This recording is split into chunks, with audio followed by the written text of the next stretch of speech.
Karibu tena kwenye kipindi cha Mwanga wa Injili, mahali ambapo nuru ya Kristo huangaza hata gizani.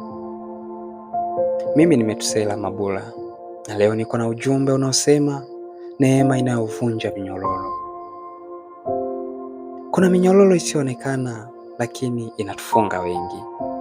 Minyororo ya hofu, minyororo ya hatia, minyororo ya kushindwa mara kwa mara, minyororo ya dhambi na hata minyororo ya kukataliwa.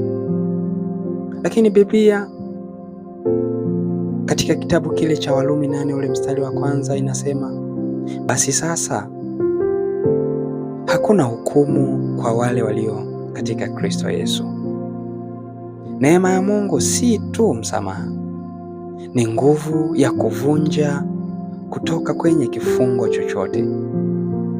Neema ni upendeleo usiostahili, lakini pia ni msaada wa kiungu unaotuwezesha kuishi maisha mapya.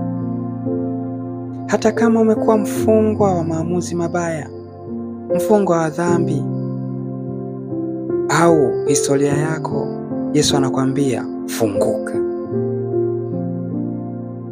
Yohana 8 ule mstari wa 36, Biblia inasema, basi mwana akiwaweka huru, mtakuwa huru kweli kweli. Neema haihukumu, neema inatuinua. Neema haitutazami kwa jicho la jana, bali kwa tumaini la leo na kesho. Chukua hatua leo, mwambie Mungu, Baba, nivunje kutoka kifungo hiki. Pia sema, naipokea neema yako.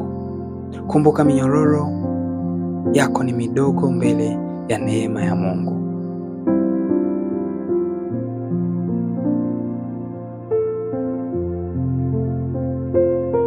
Haina uwezo tu wa kusamehe, bali wa kukubadilisha kabisa. Tukutane wiki ijayo kwenye Mwanga wa Injili, ambapo tutazungumzia nguvu ya kuanza tena. Mpaka wakati ujao, tembea kwa neema, ishi kwa ushindi na simama katika uhuru wa Kristo. Barikiwa sana.